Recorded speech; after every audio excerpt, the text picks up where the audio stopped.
First day of pasukan ni Ate Alison. Hatid din siya ni Papa. Ha? Tapos bukas wala na naman pasok siya. Pero Webes, Biyernes meron. Tsaka Sabado. Monday, Wednesday siya walang pasok. Okay, ingat kayo. Bakit yung basa sa mga ano ni Papa.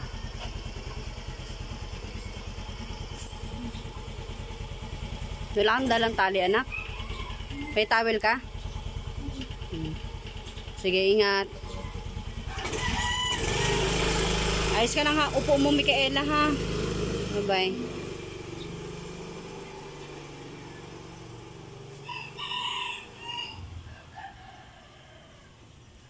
Ayun, may babing malungkot kasi umalis ni ate.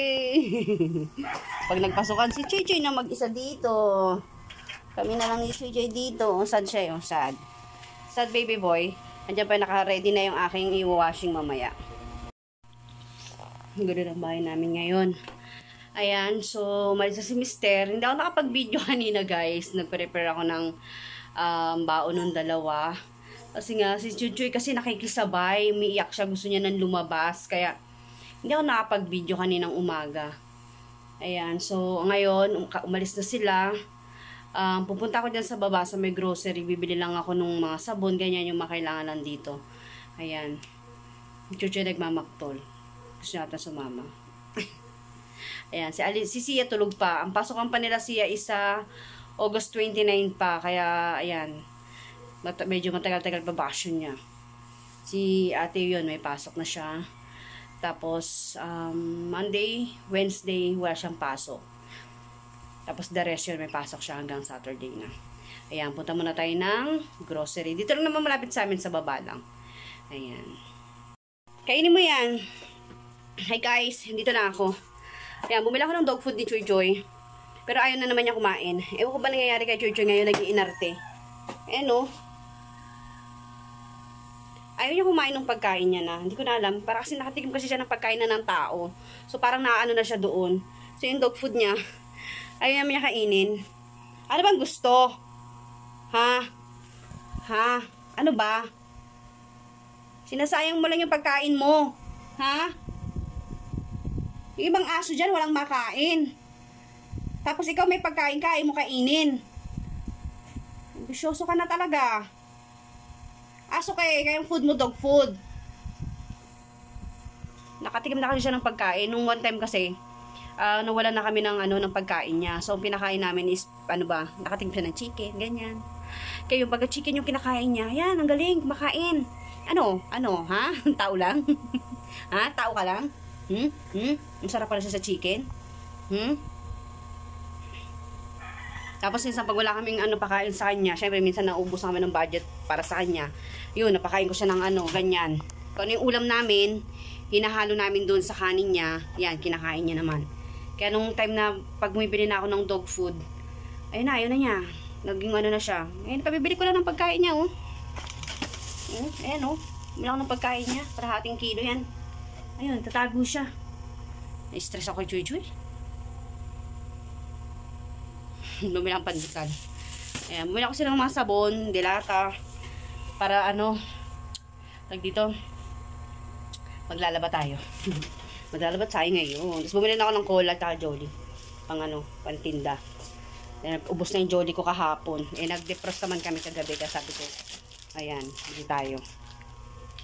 Yung mga bata. Pero lilinisan ko muna yung ref. May tago siya. Ay, naku. Ayan, so almusal muna tayo guys. Magkape muna ako. See you later muna. Hi guys!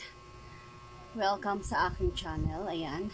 So nakasampay na ako ng ating pangalawang salang. So ito yung isasampay ko ngayon is yung pangatlong pangatlong load ko sa washing machine.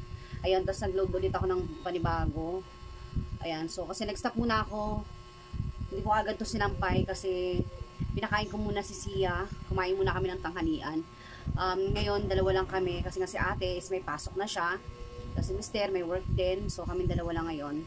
Sa 29 pa kasi yung pasok nila Sia. Kaya, ayan. kami lang muna ngayon. Eto, magsasampay muna tayo. Ayan, tapos magpapalit din ako ng bedsheet at saka ng mga punda. Ayan, pati yung kurtina din sa kwarto, ayusin ko muna, no? Kasi kailangan ko na siyang palitan. Ilang days na ako hindi nakapagpalit ng bedsheet, no? Ayan. Kaya, yun muna yung gagawin ko mamaya after ko netong magsampay. Pero hindi ako sure kung may washing ko agad sila ngayon kasi nga wala akong sampayan, guys. Makulimlim pa rin ngayon kasi nga kahapon biglang umulan, 'di ba? Tapos ngayon din medyo pero hindi naman ganoon. Parang ambon-ambon lang ata 'to. Ayan, tapos medyo makulimlim siya. Yan, kaya hindi muna ako, sa tingin ko hindi ko muna malalaban ngayon yan yung mga kumot na yan kasi nga maubusan ako ng sampayan dahil ito na naman ang aking sampayan. Yan lang, itong isa sa taas. Tapos yung sa kwarto, ayun, yun na yung ating sampayan ngayon. Kaya hindi ko muna siguro yun malalaman. Hindi pa nagugulang pa ako. Baka itry kong may babad muna siya. Pero kasi may bababad pa ako mga underwear dito. Tapos may isasalang pa ako mga tuwalya namin, mga towel. Ayan, yun may isasalang kong next dun sa nakasala ngayon. Di ba? Ang gulo. Tuesday ngayon, laundry day ko. Ayan, every Tuesday, Monday and Tuesday, yun yung laundry ko. Kaya lang, kahapon is hindi ako nakapaglaba. So, naglinis lang kasi ako kahapon sa baba. Tapos ngayon naman, ayan, ngayon ako naglaba. Ganun ang lagi kong routine. Kung di Monday, Tuesday, yan ang mga laba-laba ko. Ayan, pero pagka hindi pa natapos, yun nga, may Wednesday pa. Ganun talaga. Kasi naglaban muna ako nung Friday and Saturday, naglaba ako. Kasi nga natabakan ako ng labahan nga nun, 'di ba? Kasi nga nung nag-uulan. Talaga halos may naglaba ako nung time na 'yan. Isang linggo mahigit. Ayan, so sampay ko muna 'to. Para matapos yung ating trabaho, no? Kaya balikan ko kayo later, guys. Yung may nakasampay pa na basahan doon. Yung mga basahan namin, dinadryer ko yan, guys, kasi nauubusan ako ng basahan dahil nga kay Chuy Chuy. Ayan, kaya dinadryer ko na rin siya. Ayan, kaya tapusin ko na muna 'to. See you later.